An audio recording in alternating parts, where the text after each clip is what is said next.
Throwing jabs, always full send. Here we go again. Jared, Joe, and Jay's Clovercrest, top three corner man. Punching in with a puncher's chance. We find a way to win. The main event, lock it in. Every Saturday at 10. The overhand is out of hand when it comes to fisticuffs. Slide a hand on the undercard, you'll never see the punch. Uppercut, got you missing weight. Feet are stepping late. Keep your guard up, feeling faint from a feint. Take a standing eight, then retaliate. Put up your duke, stick and move. Bob and weave. Don't lose hope against the ropes. There's always an escape. Never stay down. One more round, bells ringing. Counter punch with your chin tucked and go down swinging. We bring in crosses with no worship, hooks with no verses, combinations with no locks. When you feel the flurry, it's curtains. From scrub scraps to fight stats, relax if you want the facts, because the best combat podcast is Throwing Jabs. We are back. Throwing Jabs, part of the CMG Sports Network. I'm Joe McGuire along with Jared Jones. And before we start talking fights, and it's all UFC, a recap of 284 and a preview of USC Vegas 69 and our Who You Got. We'll also talk about the top 10 pound-for-pound list in the UFC. Some interesting choices because a couple of guys who beat guys are behind those guys. And, you know, I hate that, Jared. I hate when there's a poll and someone who beat somebody gets put ahead of that person. But before we even get into that, show's been on a little bit of a hiatus. But it's not like we haven't been doing things. I nearly died, and you gave birth to that gymnasium that's right behind you. Let's talk about the grand opening of Scrub Scraps, Jared. Oh, one of the more beautiful days of my life. The outpouring of support for this thing from both the people that have supported it all along the way and kind of been there from 2004, some of them, and the people who are just noticing it now. It's been a wild ride. I've always said it would have to be a documentary and not a movie, because if it was a movie, you would never believe the steps that got us here. Well, I got to tell you, the building is perfect. 1155 Main Street in Coventry. If you're in the area, head over there. If you're not in the area, make plans to head that way. Absolutely, we'll be here. Yeah, tell him a little bit about like what's being offered, because I was amazed, and a friend of mine came to the grand opening, and it's funny because it's grand opening, and you cut the tape and all that. Coventry has obviously got a budget on ribbon because you don't really cut the ribbon, as we learned. But I mean, you literally had people showing up at the grand opening like, "Hey, take some money here. I want to do this." Talk about the programs that you guys offer and kind of just the idea of what Scrub Scraps has to offer.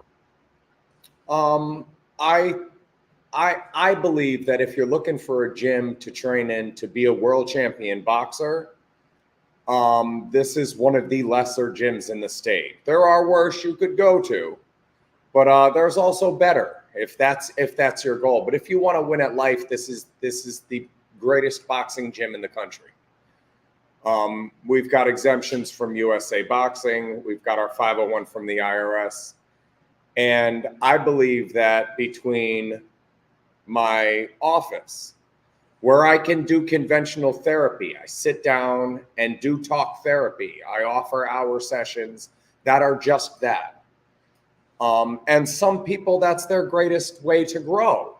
And other people, I can bring them over here and do that form of therapy. Now, I actually had somebody tell me not too long ago, adolescent, faced a lot of trauma, and did one round of sparring and said that I felt as vulnerable during that round as I have since my trauma.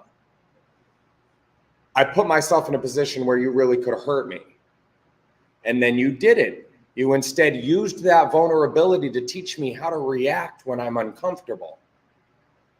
And I trust you. All the years, all the therapists, all the words, and I've never trusted any of them. 2 minutes, and I trust you. So I'm able to dive in and kind of reach people with boxing that I can't reach with conventional therapy. And vice versa. Some people need more of one. Some people need none of a lot of the other. Some people like to talk. We can do it over there. Some people like to listen. We can do it over there. And it really gives me the ability to cater the treatment to the individual, which I think is really important. A lot of psychiatrists will go in and they've got their EMDR or their ART or this different form of therapy that they're trying to make applicable to every traveler, and that just doesn't work. That just doesn't work. Some of the travelers come in here and they just need to box, and there's not much talking going on at all in the beginning. And others, just the boxing is more to just stretch out and be in shape, and they want to talk more. So I think that's important as a psychologist to be able to cater your treatment. And this is there's not a lot of people who could walk in and I'd go, I'm not sure I can help, you know? Right. Bullies, victims, depressed, addicts, anxious, overeater, whatever. We've got all of the treatments here for all of those things. One of the other coolest things I think I saw on the day Scrub Scraps officially opened was I was on the speed bag and literally knocked it off of I broke it. I mean, that's got to be some kind of hand speed, Jared. Oh, geez, too much power. Too much power. Speed bag's a finesse drill. Well, congratulations again, 1155 Main Street in Coventry. You can visit scrubscraps.org. Right across the bottom of the screen, you can see that to learn more about the programs that are offered at Scrub Scraps. But again, congratulations. Excited to get that going. And I didn't know we could if I knew we were going to do it from there, I could have been there. Oh yeah. What we got next week? We got every Saturday from now until forever. Hell brother. Yeah, dude. Let's do it. That is amazing. I did not know you were going to be there, but I am very excited about it. All right, let's get into some fighting now. There was a pretty big one.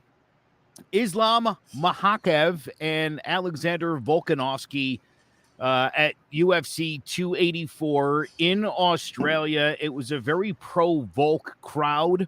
The judges, on the other hand, Jared, were pro-Islam Makhachev, 49-46, 48-47, 48-47. A really good fight. Volk's stock has obviously gone up. We'll talk about the top 5 pound for pound, where Makhachev, despite the win, still is not the number 1 pound for pound guy. The guy he just beat gets to keep that rank. Now, the question also remains, do these guys run it back? Or the co-main event was Emmett and Rodriguez. Rodriguez put on an extraordinary performance. We'll talk about that in a minute. That's another fight for Volk. Does he go after Rodriguez? Maybe the only guy in the top 10 I think he hasn't beaten yet. So interesting all around. What did you think of the fight? Did you think Islam did enough to win it? I hate saying yes. I know. I really just don't want to say yes. I want to credit the guy who wants to fight. Hey, let's go right back to Scrub Scraps, because that's what I always do. When we do our events at Scrub Scraps, the people that show up, the people that are training, the people that are there all the time, attendance matters. We give you good matchup. We put you higher up on the card. Attendance matters. If you're at a conventional boxing gym and you're the great one, and you skip Fridays, the kid that's there every Friday, the kid whose attendance is better, doesn't matter when he stands next to the kid whose boxing is better. So attendance should matter. Desire should matter. Wanting to fight and wanting to win the fight, a la Volkanovski, I want to credit that, but I can't. He lost the fight. 48-47 is a good card. And that's giving him the round where a guy was on his back threatening submissions most of the time, and he was doing you're crediting those little hammer fists and stuff. But it's tough. I hear people that say they thought Volkanovski won, but I also think it's a bit of a you're voting with your heart there. You watch the fight. Makhachev won. I think it's also hard to watch a fight like that in Australia, where the crowd is chanting for Volkanovski throughout, anytime he does anything that even remotely looked like it could do, I mean, the crowd went nuts. And so I think you certainly, I think if you're watching that, because I love Volkanovski, I've been on this guy for a couple of years. Long before he was pound for pound, I thought this guy's the pound for pound best. I like Islam Makhachev. I'm pro the whole Khabib camp. Those whole Dagestani, they're good. They're really good at what they do. I wanted Volkanovski to win. I wasn't sure Volkanovski.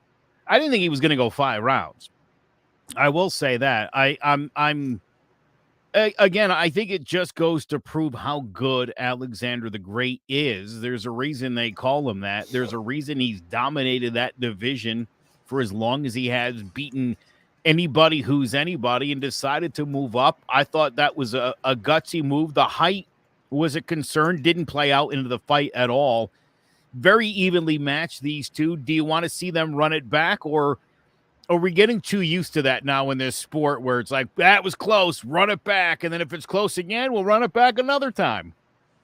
I am the styles make fights, and I want to see exciting fights guy. Hey, let's go right back to scrub scrap. See, the beauty is I can make matchups that are entertaining that aren't at the top of the game. This is a matchup at the top of the game, but it wasn't as entertaining as it could have been. There were people on the undercard, much more entertaining fights, right? But they... So no, you don't rematch this. No, it wasn't a great fight. Do you want people watching boring fights? How long is it before we realize that it's not the skill level of the fighter that entertains us, but the matchup itself? Right. This guy's good. So you don't want to match those two again because you're losing the marketing value of the UFC. You're like deteriorating your brand with a matchup that wasn't as entertaining as it could be. There's better fights for both of these guys. And I kind of like Volk at the top of the pound for pound. This was a 200-plus pound rugby player. His bone density is different than the other guys his size. He has an outlandish advantage versus most of them. And you would have expected Makhachev to be more dominant. But no, I don't want to see a rematch. I think there's better guys for both of them to fight next. And that wasn't the most exciting fight. You wouldn't rather see Volk walk through the 4, 5, and 6 guys in that weight class before he rematches? I would. Yeah. That's entertaining. Well, speaking of, let's talk about this fight. Yair Rodriguez defeated Josh Emmett by triangle choke at 4:19 in the second round. I thought a great performance from Rodriguez. He takes home the interim featherweight championship. Great striking, the kicks to the midsection, just picking them apart from distance. This was, look, Rodriguez has been kind of the up-and-coming guy in that division. I think if there was any reason for Volk not to move up to fight Islam Makhachev, I think Rodriguez was the guy. And to go out there against Emmett, I think he showed plain and simple that he's worthy of a title shot. And now that he's got an interim belt, that's great for the UFC. Got to unify this bad boy now. So it seems like that this probably is the better fight. And I think it's one that Volkanovski has, I don't want to say an easy time with, but I think like with Max Holloway, I think like with Brian Ortega, I think these are guys he can beat on any given day. They're going to give him a great matchup, no doubt about it. But, he's head and shoulders above those guys. Again, the only one I think being close is Max Holloway, who he's beaten twice. And again, I say this as someone who loves Max Holloway. I know a lot of people are like, oh, the second fight. No, he lost both of them. Trust me. I'd like it to be different, but it's not. And Volkanovski continues to steamroll guys in that division. I would like to see him and Rodriguez be next. I do think that makes more sense. I think it would be a really great fight, one I expect Volkanovski would win. Boy, Josh Emmett had a great opportunity here too, by the way. And I hate to say it, but he blew it. Oh, yeah, absolutely. The thing I'm not huge on for Rodriguez is his activity. He had the eye poke 15 seconds in. So if you remove that, there's been 5 fights in his career since he beat BJ Penn. So that's how inactive this guy is 5 fights ago, he beat BJ Penn. 5 fights ago, that's crazy. BJ Penn. Doesn't that feel like BJ Penn was about a decade ago? Okay, yes. Anyways, last fight was 2017. This guy fought literally once a year. The rematch with Jervy Stevens to after the eye poke a month later was both in the same year. Otherwise, it's just once per year since 2016 is the last time he fought twice in a year. Never fought 3 times in a year. He's just not very active. So I look at the record and where I should, attendance matters. Attendance matters. And I think Volk has his way with this guy. He doesn't have that explosive, dynamic Charles Oliveira type stuff to where he's gonna find a way to win. I think Volk has his way with this guy. But that's the fight I want to see. Much more than a rematch. Absolutely. Give me Yair. Yep. All right. Yeah, I'm with you there. I like that. All right. So those were the big fights. Now, we've alluded to it a couple of times. We might as well just get at it. The UFC's updated its top 10 pound-for-pound list. I'm going to run through the list, and I'm going to point out there's just a couple places where I'm uncomfortable where people are positioned. I guess we'll go backwards. We'll go from 10 to 1. I guess that's the way you should do a top 10 list. So number 10. Can we go from 9 to 1? We should. I know you'd like to skip right over. No, and again, listen, I think there's some argument to be made here that how is Jon Jones? Attendance matters. Attendance matters is ranked at number 10. Somehow ahead of the guy, number 9, Brandon Moreno, who has fought Davey Figueiredo, Christ, 3 times in like the past 18 months. Jon Jones hasn't done anything in 18 months. That's kind of a slap in the face. He might have served 18 months. I'm not with who? That's crazy. That's a crazy thing.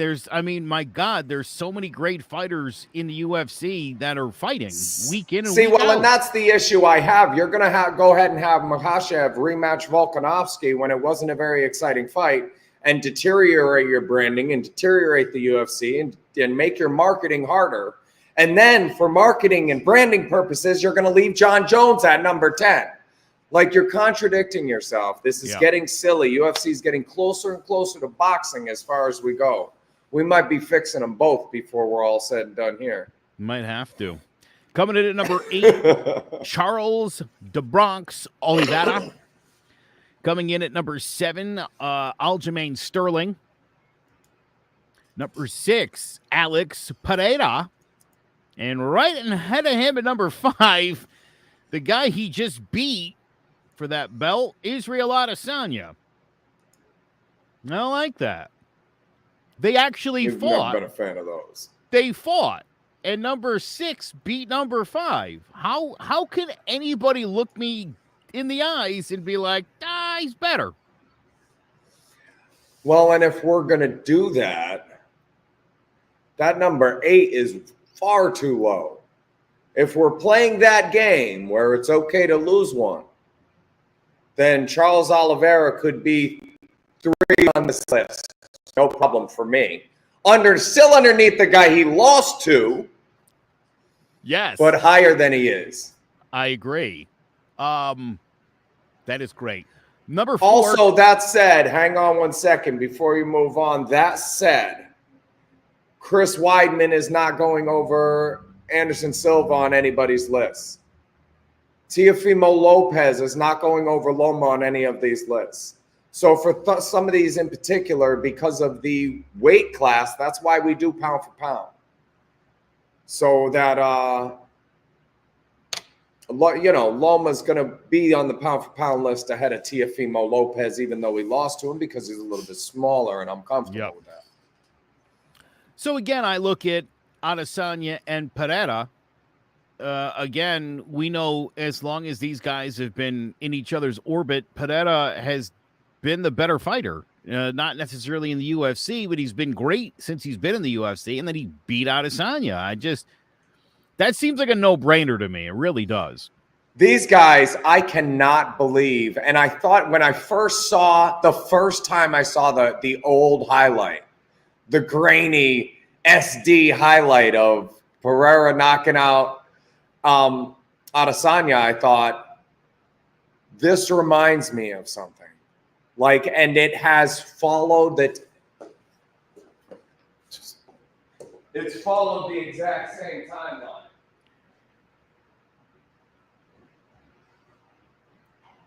Whatever this is, I know it's going to be really interesting, and I'm very excited for it. So this guy here played the role of Alex Pereira, and this guy here played the role of Adesanya. See, when Roy Jones Jr. was younger, he lost to a guy named Antonio Tarver, who then he ducked his whole pro career. Maybe not ducked, but the guy just wasn't on the level. He didn't bring the money. He didn't bring the fanfare. He didn't have the other stuff. And I remember when the ref brought him in the center of the ring, he said, "Do you have any questions?" And Roy said, "No." He said to Tarver, "Do you have any questions?" "Got any excuses now, Roy?" And beat him. And his career went, if this follows the same trajectory now, we will have heard our last of Adesanya in another year or two here. He will struggle to, and how could you not struggle to get back to where you were? I don't think Pereira is the guy. Tarver isn't on anybody's all-time pound-for-pound list. Roy still is. I just think it's the guy that beats the guy. He's got your number. If you had been able to steer clear of that guy, it would have changed your whole trajectory of your career twice over now. And you fight him again, you'll lose again. Don't get your head caught in the idea that you have to beat that guy because you'll beat everybody else on that list that he'll lose to. Yep. I remember when Jorge Masvidal lost for a second time to the number 4 guy in this list, Kamaru Usman, and he said, "It's got my number." That's the guy for me. Yeah. We could keep fighting. I don't think it's going to get any better. And he's right. To be able to admit that, I think, that's a smart fighter. That's where it's like, yeah, this guy's can't do it. Yeah. Yep. As I mentioned, Kamaru Usman, number 4. Leon Edwards, placed right there at the old 3 spot. Makes sense. Number 2, Islam Makhachev. And number 1, the guy he just beat, Alexander the Great Volkanovski. I would say, Jared, like you just said, and I would say today, I'm comfortable with Volk being ahead of Islam right now, because I don't think Islam Makhachev has had the career. It's not quite Silva Weidman, but it's like, this guy's got a ways to go. It was a close fight, I think, for a lot of people. I know people think Volk won the fight, and that's fine. I guess if that be the case, you could sort of understand why he remains. And again, as you said, having moved up in weight, he's still the guy. Well, yeah, Loma Lopez. I see here where right after the fight, you're like, yeah, Loma pound for pound still. He lost to the guy. He lost his last fight. You've got him number 1 pound for pound. So while that doesn't make sense, and the biggest problem I have with this list isn't Volkanovski or Makhachev, it's Charles Oliveira. If we're going to play that game, why can't Oliveira be 3? You don't think Oliveira pound for pound better than Leon Edwards? Better than Alex Pereira? Charles Oliveira isn't better than Alex Pereira? Take them off the list, take them out of there, and just stand them next to each other. And you're telling me Charles Oliveira 8, Alex Pereira 6. That doesn't make any sense. I don't mind Izzy. I don't mind Kamaru, like you said. Makhachev and Pereira especially, you've got some more work to do before you make it on this list. And Jon Jones, you have any work to do before you get on this list. I'm saying these guys have a little more to show us, and you haven't shown us anything. So 9 through 1, Oliveira's a little low. All right. I like it. I don't think you and I are too far off on this particular list. The women's game, I think has been pretty solid. I didn't do the women's list for today, but I feel like they've got it pretty much done right. And it seems to me in the women's game, it's rare to see somebody beat somebody ahead of them on that list. That seems to not be a thing. So a little more predictable. That said, distancing. Yeah. There was a pretty there was a pay-per-view. There's a fight night this weekend, UFC Vegas 69. Jessica Andrade and Erin Blanchfield. Blanchfield was going to be fighting Talia Santos. Jessica Andrade jumped in on this a week ago. She comes in at 24-9. I mean, a gamer, a former champion. And Blanchfield has done well in her career.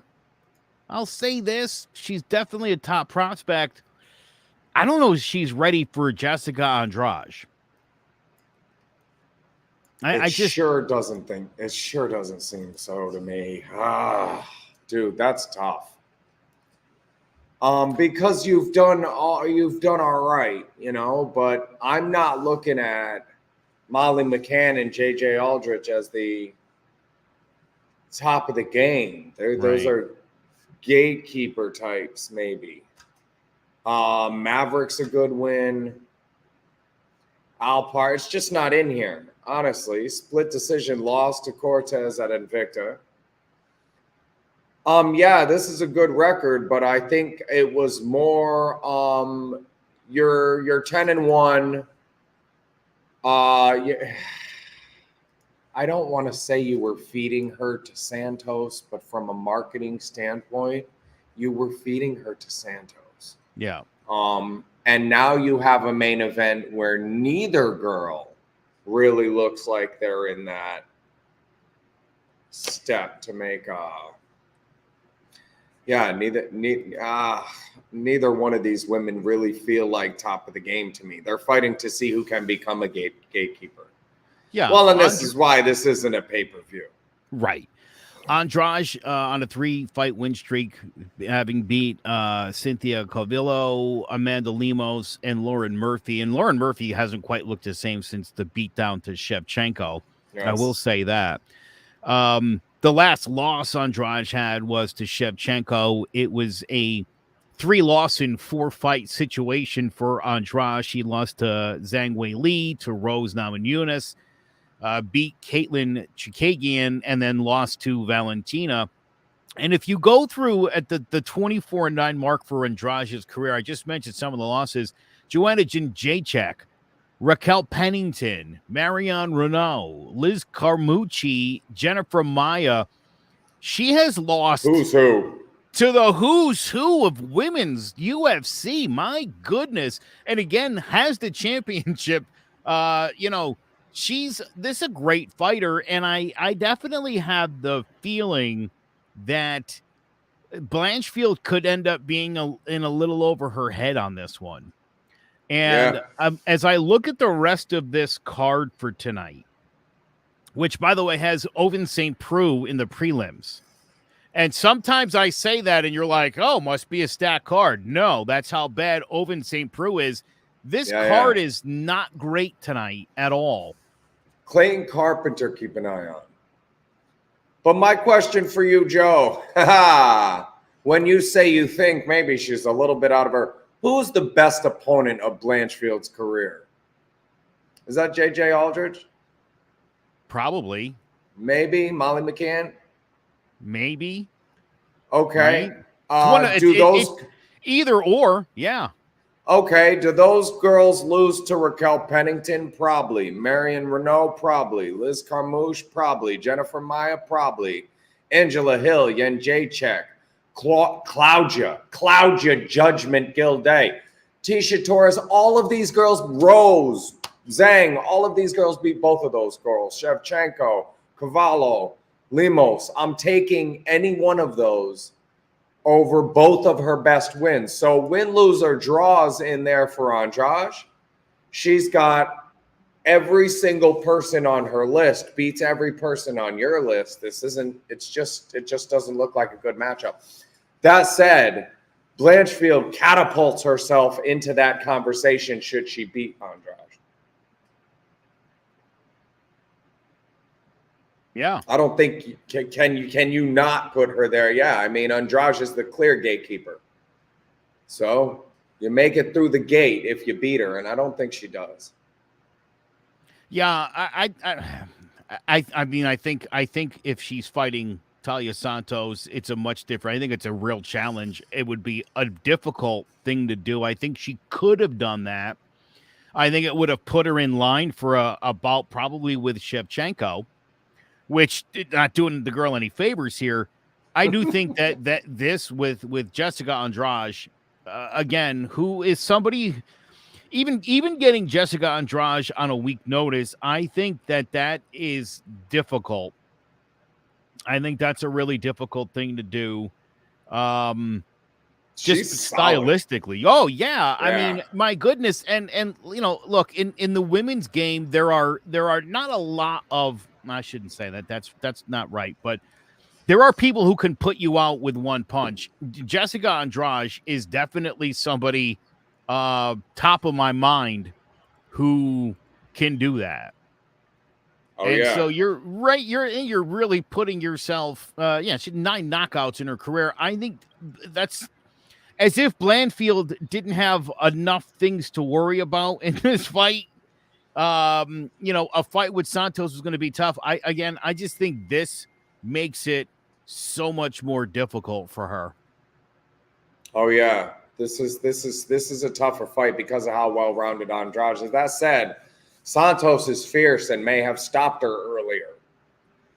But probably stylistically, those are both tough fights. I can't take Blanchfield either one of those.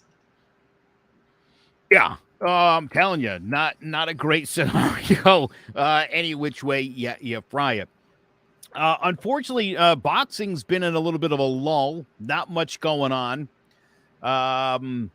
Still waiting for this Crawford-Spence thing to happen. Starting to think that's just not gonna. Yeah, I hate to say it, but that's where we are. So enjoy the fights tonight, I guess, as best you can. I don't even know what that means. That said, let's end this show the way we end this show. Jared, why don't you break them off some of that Flurry? The victim's power. I've been talking a lot about victims and bullies with some of the travelers that have come through the program so far. And I think it's important to understand that we do things that are rewarding for us as human beings. I talk a lot about Maslow's hierarchy of needs and how you can tell kind of motivations by what somebody's striving for, by what needs are met and what needs aren't met. So the needs that are met for a bully when they bully it's rewarding for them. So they keep doing it, and it's rewarding because it makes them feel powerful. And it makes them feel powerful because the victim is afraid. So the victim's afraid, it makes them feel powerful, that makes it rewarding. So for the victim, you take away your fear. You take away their power. It isn't rewarding for them anymore, and they go away. Remove your fear. Remove their power. Thanks, guys.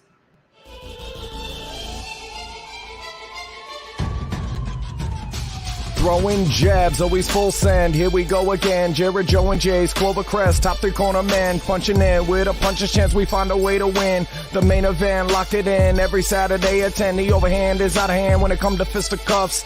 Slide a hand on the undercard, you'll never see the punch. Uppercut got you missing weight, feet are stepping late. Keep your guard up, feeling faint from a feint. Take a stand and eight, then retaliate. Put up your duke, stick and move, bob and weave. Don't lose hope against the ropes, there's always an escape. Never stay down. One more round, bells ringing. Counter punch with your chin tucked and go down swinging. We bringing crosses with no worship, hooks with no verses, combinations with no locks. When you feel the flurry, it's curtains. From scrub scraps to fight stats, relax if you want the facts. Cause the best combat podcast is throwing jabs.